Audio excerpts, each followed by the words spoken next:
What's up, guys? This is Mike Parker at the Center for OCD and Anxiety in Pittsburgh, PA, and this is OCD Space, where we talk about all things OCD.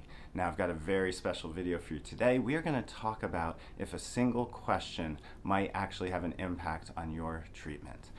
We will find out in a minute. Now, guys, if you like this video, be sure to like and subscribe below. I know there's a lot of you out there that have been watching these videos but haven't yet subscribed, so please consider doing so. That'll really help us get these videos out to more people. And with that out of the way, let's get started.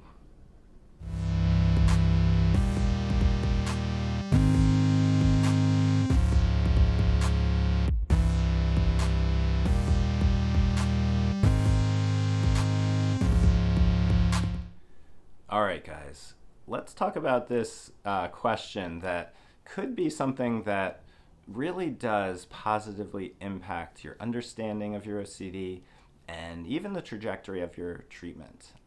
Now, before I do talk about what this question is, I actually want to provide some explanation of the concept of obsessional doubt, because I think obsessional doubt, understanding what that is critical to understanding why you would ask yourself this question.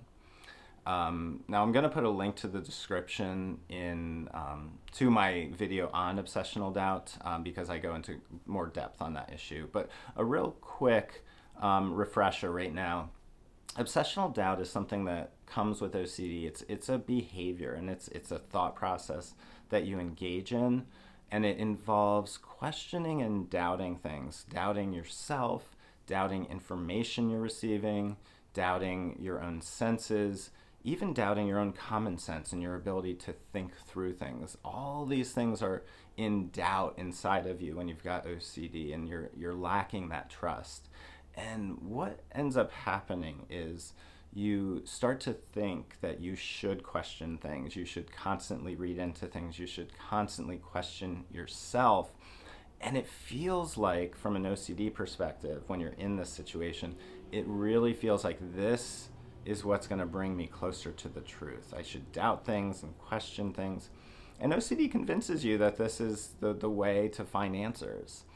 And the reality is that obsessional doubt takes you further and further and further away from the real world of your senses. It takes you further away from knowledge, understanding, and truth, because you can only explore things in your imagination, and it just goes on and on and on and on.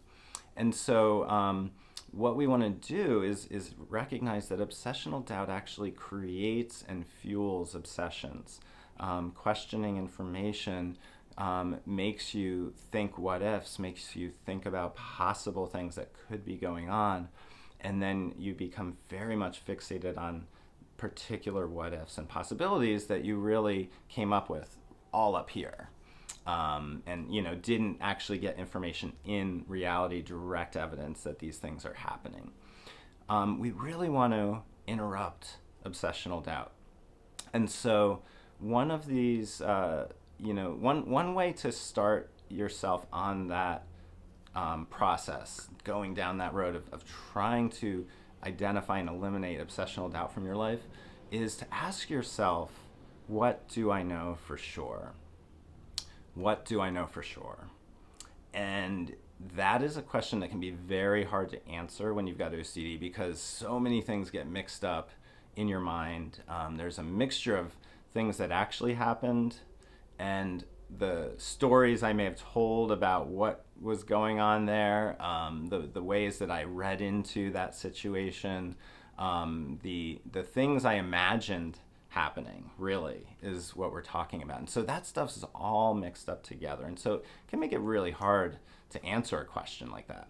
But we really want to focus on what is the factual information that's indisputable. It absolutely happened, and it's indisputable, without the added stuff, without the other, the stories getting added to what that might mean, or, how that might be significant. And so asking yourself, what do I know for sure, is a way to start to identify these are facts, and these are, the doubts and the stories and things that I'm coming up with. And starting to separate those things out can be really, really helpful. Number one, just in understanding your OCD, But number two, in possibly starting to turn things around and stop doing the obsessional doubt as much. All right, so in order to answer this question, I'm going to offer a couple suggestions, a couple rules, I guess you could say, that might help you better answer this question. Number one, when you're figuring out what you know for sure, it's important to take things at face value and not read into them. And so let's say you have relationship OCD and you are doing a lot of questioning and doubting. You are asking yourself, do I love my partner enough? Am I attracted enough to my partner? Should I be in this relationship? Am I just being cruel by staying in this relationship? You can completely start to doubt yourself and what your true desires are, and what sort of person you are even for being in this relationship. That's an example of that. Doubt just never ends, right? There's always something new to doubt in a relationship. There's always a fight or a little argument or a feeling of annoyance you had, and there's so many things, and you can just doubt and doubt and doubt and doubt. And so, you can doubt a lot of the situations you find yourself in. So, you and your partner might be at a coffee shop and your eyes glance at another person in the coffee shop that you noticed was attractive, and now you're suddenly doubting yourself again. Why did I just do that? Am I not attracted enough to my partner? And you kind of go down that rabbit hole again of obsessional doubt. Now, if you take things at face value and answer the question, what do I know for sure in that situation? The only thing you know for sure is, I noticed an attractive person in a coffee shop. Period. And that period is critical. That period is the part that you put on the end of the thing you know for sure. And the period is the signal to not add anything to it. I noticed an attractive person in a coffee shop, period. And some of you may, in hearing that, think, wow, that sounds relieving. I'd love to do that. So this might be something that could be really helpful for you to try out with your OCD when you're starting to just doubt everything and constantly go into your imagination. What if you just took what you experienced in the real world as that's it, and that's the only thing I know, and I don't actually have to decide what that means? And so that would be an example in relationship OCD, but we could look at other things. Scrupulosity. Scrupulosity, you might be constantly questioning whether you're good enough, whether you're a nice enough person, whether you're a moral enough person. And so situations can trigger that, right? I walked by a piece of litter and I didn't pick it up. Right, that would be a perfect example for. There's another opportunity for you to ask yourself, well, what does that mean about me? What are my true intentions? Is this the real me? I actually really don't care, and I'm just trying to convince myself that I'm a good person. Look, I don't even pick up a piece of litter when push comes to shove, right? So that's all the doubting going on. But if we just stick with what you know for sure is, I walked by a piece of litter and I didn't pick it up, period. That's it. That's all you know for sure. And that is not evidence of anything. It's not anything that you have to read into. So starting to just accept facts and just let them be. That's going to be critical, and accepting things at face value. And keep in mind, doing this with some of your emotions, right? If you're sad or you're anxious, I'm anxious today, period. I'm sad today, period. You don't have to go into, oh my God, why am I anxious? What's the bad thing happening today that I'm not noticing? There must be something out there. Or, if you're sad today, oh my gosh, am I going to go further and further down into a dark tunnel of depression and eventually end things? You don't have to do all that doubting. You're allowed to just be sad, and that to just be what it is. When it's raining out, it's raining, right? And you don't have to figure out why, or, your emotions can be the same way. Physical sensations as well. Keep in mind taking those at face value. When you're having health OCD and, spending day after day checking your blood pressure, checking your pulse, researching online different, ailments, making more doctor's appointments, realizing that, of course, be under a doctor's care and follow all their advice and let them know if you're having concerns. But also knowing that on a typical day, if you have an ache or a pain or a headache, that can just be what it is, right? I have a headache today, period. Noticing you don't have to go into your imagination to explore and ultimately almost experience everything that could mean, right? What that's just a physical sensation. It's not a symptom of something. And so starting to recognize, stopping, and like I said, that doesn't mean don't engage in healthcare, do all that stuff, but you don't have to obsessionally doubt on a typical morning, every morning, or afternoon or night, or all three, to properly take care of your health. So just noticing, like, when am I engaging in this obsessional doubt in a way that I just incapacitate myself? Physical sensations, emotions, events in your life, just taking them at face value. Okay, let me get on to rule number 2 for this exercise, asking yourself this question: what do I know for sure?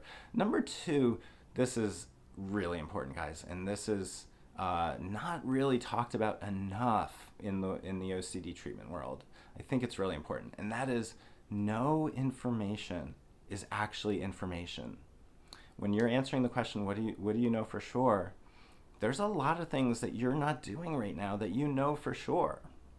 So if you've got harm OCD and you're concerned that you might someday hurt somebody, or you might have secret desires to harm children, or harm other people in general, and you're just constantly wondering, like, who's the real me? How am I a good person or a bad person? Am I evil? Am I violent? All those sorts of things. Notice that the lack of information you've collected in this area is really important information, right? I am guessing that if you've got harm OCD and you've got some kind of concern that, am I a serial killer? Am I someone that wants to harm children? That you're not watching this video from Home Depot on your shopping trip to buy rope and duct tape, right? You're not putting schemes into place right now. There's literally nothing happening right now, I'm sure, as you watch this video. And so answering, what do I know for sure, has to include that. One of the things I know for sure is I'm not doing these things, right, that someone who was in that boat would do. Starting to recognize that and accept that as real sensory information that's going to lead you to knowing the true you, not this possible self you've been focused on. You're not shopping online looking for vans with tinted windows, right? That's information. And so that's my second tip for how to get back in touch with what you really know in life. Also notice when nothing's happening, and being able to incorporate that information into your understanding. Okay, guys, so I hope this has been helpful. This is, we're talking about a question that you can use to kind of assess how much obsessional doubt you're engaging in. How easy or hard is it to answer this question? How confused do you feel about, what's really happening, and what is the stuff I'm kind of making up in my head? Starting to separate that stuff out. How am I doing with this? Now, the one thing I'll say about this strategy, I guess you could call it, but it's really just about, it's not necessarily a strategy. It's sort of like getting yourself in touch with reality, reconnecting yourself with reality again, which is just, really, what life is all about, is living in reality. But the one thing I'll say about this is this is part of an I-CBT approach to OCD, inference-based cognitive behavioral therapy. And so if this question is really interesting to you, if this seems like a good road for you to travel down treatment-wise, you like what you're hearing, that might be something to explore, looking into inference-based cognitive behavioral therapy. And I'll put a link in the description to some places where you can find providers that specialize in that approach. Now, you might also be saying to yourself, God, no, this isn't going to work for me. I don't like this at all. This is not, the way I want to go about, working on OCD. And that's okay too. There are other approaches to treatment that are evidence-based as well, and that would be exposure and response prevention therapy, or ERP, and ACT, which is acceptance and commitment therapy. So, I'll put a link in the description to the International OCD Foundation website that also has providers that specialize in those highly researched approaches as well. So anyway, I hope this was helpful to you guys. get out there and start asking yourself, what do I know for sure, and see if you can keep yourself out of your imagination, right? Any bit of time you can spend staying connected to reality and not going into your head is going to be a win. It's going to be a success. And no matter what treatment you're engaged in, learning to not go into your head as much and learning to stay grounded in the reality of your senses is really going to be helpful. So I wish you all the best with working on those things. All right, so until next time, guys, I will see you again, and until then, trust yourselves. Take care.